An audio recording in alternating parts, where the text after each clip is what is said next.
Everyone knows you make violent movies, you like violent movies. Mm-hmm. Why do you like making violent movies? I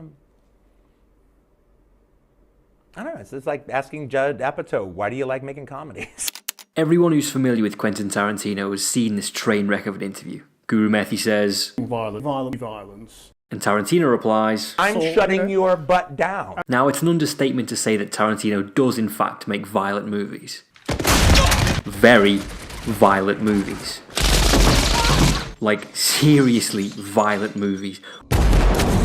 Unbelievably violent. You get the point. Why the need for so much gruesome, graphic violence? Why not let us imagine Because it's so much fun, Chan. Get it? But what Tarantino's sick to death of having to talk about is whether violent movies make violent people. For years he's been a controversial figure, with critics arguing that he glorifies violence and therefore courts imitators. But like Tarantino, I don't want to discuss this topic, mostly because I believe it can be summed up pretty easily.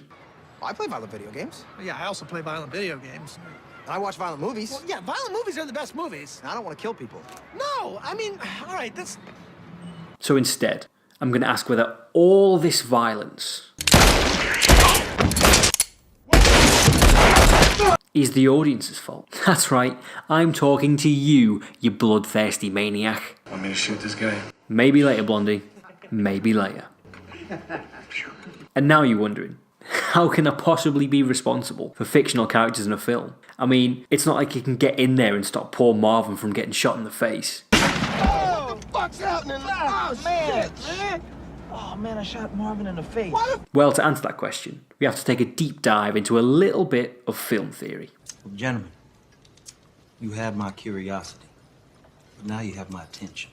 When we talk about spectatorship in cinema, we aren't talking about a survey of who watches a particular film or how they respond to it, but instead how the viewer is involved and implicated in the viewing experience. For Galen Studlar, cinema is not a sadistic institution, but predominantly a contractual one, based upon the promise of certain pleasures, and a spectator willingly signs this contract. English, motherfucker, do you speak it? Put simply, whenever we buy a ticket to see a film, we accept whatever may come as a source of potential personal enjoyment.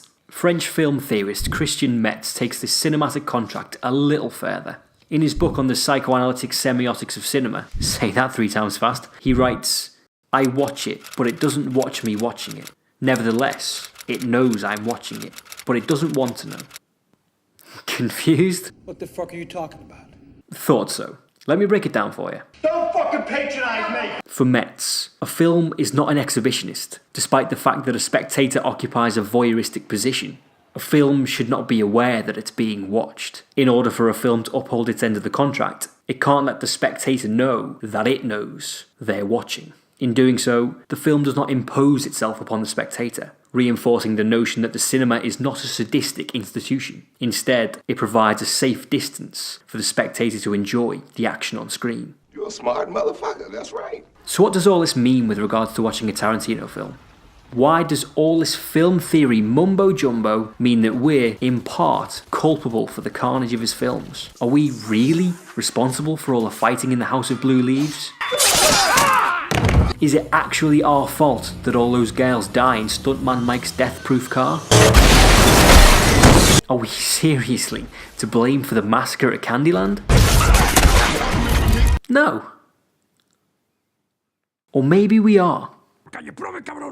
If we're ever going to get to the bottom of this, we're going to have to travel back in time to 1992 to Tarantino's first, maybe even his best, film, Reservoir Dogs. And we're going to have to put what is still perhaps his most controversial scene to date under the microscope. You ever listen to K. Billy's Super Sounds of the 70s?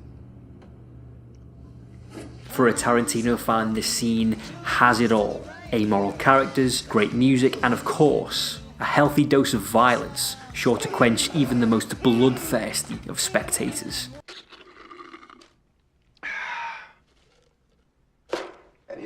Therefore, a consenting spectator signs a cinematic contract with Tarantino based upon the promise of his auteurist traits, based upon the promise of violence. According to philosopher Emmanuel Levinas, the ethical interconnection between everything is the individual's responsibility for the other, or in this case, the spectator's responsibility for the spectacle, the torture of Officer Nash.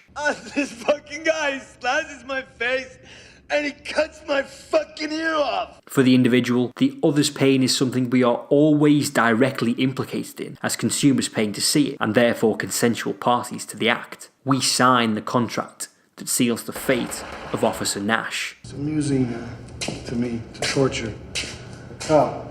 And of course, all this violence is accompanied by the sweet sounds of Steelers Wheel.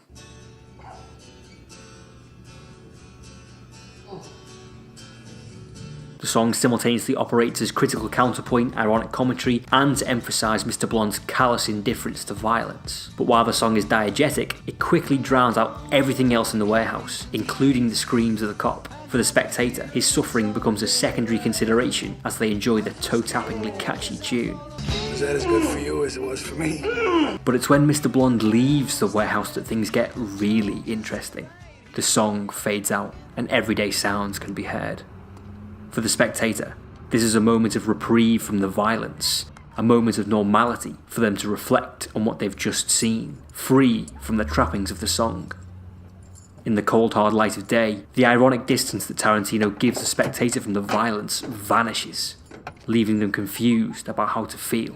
So I do like the idea that I can do to the audience, laugh, laugh, laugh, stop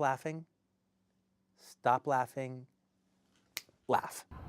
The musical interruption acts as an unwelcome intrusion, forcing the spectator to recognise their desire for the song and their detached enjoyment free from guilt to continue, despite the suggestion the cop will be burned alive. They want to see Tarantino's end of the contract upheld, emphasising the spectator's complicity in Mr. Blonde's torture and an equal responsibility for all of the suffering as Tarantino himself. You understand?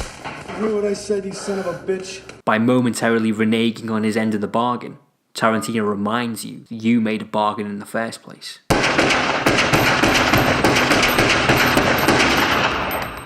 But interestingly, he also manages to share the blame by breaking the contract as well. As is common amongst his films, Tarantino goes to great lengths to incorporate pastiche and self-reflexivity. In doing so, his films make the spectator aware that they know that they're being watched, and consequently questions the mythic distance and safety of the screen, and shatters the irresponsibility and neutrality of looking on. Fuck you, maniac! It's your fucking fault we're in this trouble! When Mr. Blonde is torturing Nash, the film knows that you're watching, horrified when he takes the knife to his ear. The camera mimics the spectator's natural impulse to look away and avoid the grisly detail of the violence. This inevitably locates the spectator within the warehouse, standing there with Mr. Blonde, watching and not watching, enjoying and not enjoying the violence that unfolds, helpless and yet being an accessory to it nonetheless. You're starting to see pictures, ain't you?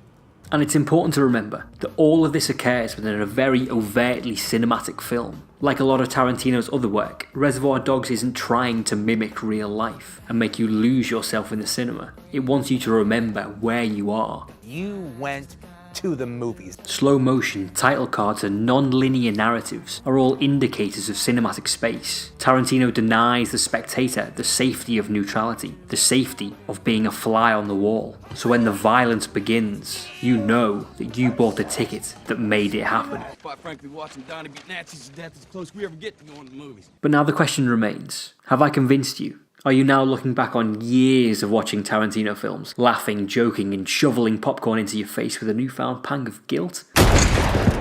Probably not, because when it all comes down to it... Well, it's a movie. It's a fantasy. It's a fantasy. It's not real life. That stance is a hard one to argue with. At the end of the day, film analysis is just interpretation and speculation. That's your proof? You don't need proof when you have instinct. Hell, I made the video essay and I don't know if I'm convinced. You might turn around and say, Well, you gotta have an opinion. To which I'd reply, I don't really know where I stand on it all. I just think it's interesting fruit for thought, and hope at the very least you found it interesting as well. Yes.